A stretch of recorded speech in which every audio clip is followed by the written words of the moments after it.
Channel, welcome to our channel. ఈ క్లాస్లో వచ్చేసి మనము తెలుగు కంటెంట్కి సంబంధించిన థర్డ్ క్లాస్లోని 7th లెసన్ గురించి చూసాము కదా. అలాగే ఈ వీడియోలో మనము 7th లెసన్కి సంబంధించిన గ్రామర్ పార్ట్ చూద్దాము. ఈ వీడియో కనుక మీకు నచ్చితే లైక్ చేయండి, షేర్ చేయండి, అలాగే సబ్స్క్రైబ్ కూడా చేయండి. చూడండి ఈ లెసన్లో ఉన్న గ్రామర్ పార్ట్ ఏమేమి ఇచ్చారు అని అంటే, ఇక్కడ ఒక బాక్స్ ఇచ్చి ఇక్కడ కొన్ని నేమ్స్ ఇచ్చారన్నమాట. ఇక్కడ నాగార్జున సాగర్, కుంటాల, లక్నవరం, వీటి గురించి మీకు తెలిసింది లెసన్లో ఉన్నది రాయమని చెప్పారు. నాగార్జున సాగర్ ఏంటి, నల్గొండలో ఉంది. ఇక్కడ విద్యుత్ ఉత్పత్తి అవుతుంది, కృష్ణానది మీద ఏర్పరిచారు. దీనిని విజయపూరి రాజులు పరిపాలించారని. కుంటాల వచ్చి ఆదిలాబాద్ ఉంది, కాశ్మీరం. అలాగే ఇక్కడ శివలింగం ఉంది, కడెం నదిపై నిర్మించారు. ఇక్కడ నీటి గుండాలు ఉన్నాయని చెప్పాను. వరంగల్, లక్నవరం వచ్చేసి ఇక్కడ ఏమేమి ఉన్నాయి లక్నవరంలో, ఇది వరంగల్లో ఉంది కదా. దీంట్లో 13 ద్వీపాలు ఉన్నాయి, రోప్వే నిర్మించారు. అలాగే వరంగల్, ములుగు, ఇవన్నీ లక్నవరంలో వస్తాయి. అలాగే పటం ఆధారంగా పట్టికలో ఉన్న వివరాలు రాయండి. లక్నవరం ఏంటి, ఎక్కడ ఉంది, ములుగు ప్రాంతంలో. జిల్లా జయశంకర్ జిల్లా. ఇక్కడ ఎక్కువ వాన నీరు నిల్వ ఉంచడం వల్ల లక్నవరం స్పెషల్ అన్నమాట. కుంటాల వచ్చేసి నేరడిగొండలో ఉంది కదా, ఇది నిర్మల్ జిల్లాలో ఉంది, తెలంగాణలోని ఎత్తైన జలపాతము. నాగార్జున సాగర్ వచ్చేసి నాగార్జున సాగర్లో ఉన్న ప్రాంతము, ఇక్కడ నల్గొండ జిల్లాలో. ఇది ప్రపంచంలోనే ఎత్తైన రాతి కట్టడము. నెక్స్ట్ చూడండి లెసన్లో ఏమేమి ఉన్నాయి. ఇక్కడ పదజాలం ఇచ్చి కింది పదాల వరుసలో ఒక పదం వేరుగా ఉన్నది, దానిని గుర్తించండి. లెసన్లలో వేరుగా ఉన్నదాన్ని మనం గుర్తించాలి. చెరువు, కుంట, సరస్సు, నది. నది వేరుగా ఉంది కదా. మందారం, గులాబీ, కలువ, మల్లెలు, కలువ. నెక్స్ట్ గోదావరి, కృష్ణ, లక్నవరం, మంజీరా. ఇక్కడ లక్నవరం వేరుగా ఉంది. నాగార్జున సాగర్, శ్రీరామ్ సాగర్, జూరాల, హైదరాబాద్ వేరేగా ఉందన్నమాట. ఆనకట్టకు సంబంధించిన పదాలు రాయండి. నది, సాగునీరు, విద్యుత్, పర్యాటక ప్లేస్, నీటి నిల్వ, ఆనకట్ట.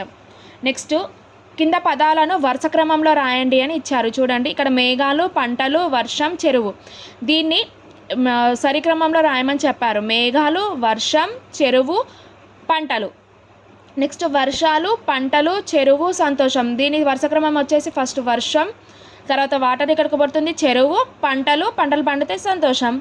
ఆనకట్ట, నది, కాలువలు, వ్యవసాయం. నది,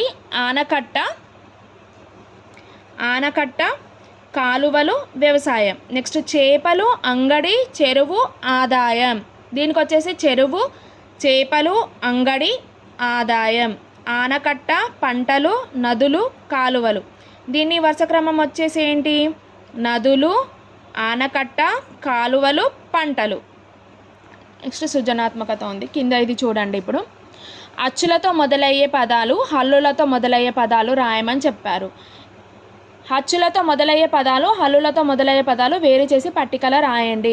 ఇప్పుడు ఇక్కడ ఉన్న వర్డ్స్లలో అచ్చులు మరియు హల్లులు వేరు చేసి రాయమని చెప్పారు. అచ్చులు ఏంటి, అనప, ఒకటి, ఎలుక, ఉడత, ఔషధం, ఉయ్యాల, ఈ ఇలా అన్నమాట. నెక్స్ట్ హల్లులతో ఏంటి, శంఖం, తడక, బలపం, చకచక, కర్రం, కంకర, పలక, పటపట, గంపం, మరం, ఇలా. నెక్స్ట్ 4వ పేరాలతో అచ్చులతో మొదలయ్యే పదాలు, హల్లులతో మొదలయ్యే పదాలు వేరు చేసి పట్టికలో రాయమని చెప్పారు.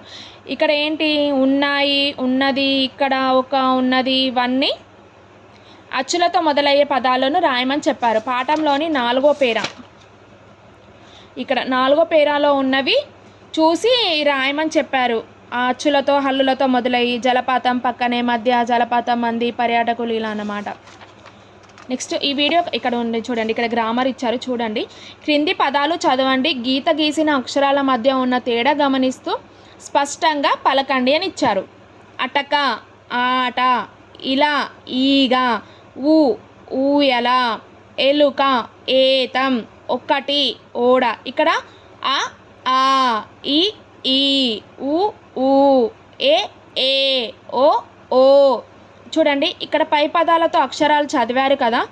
అచ్చులలో పొట్టిగా పలికే వాటిని హస్వాలు అని, దీర్ఘం తీసే పలికి వాటిని దీర్ఘాలు అని అంటారు.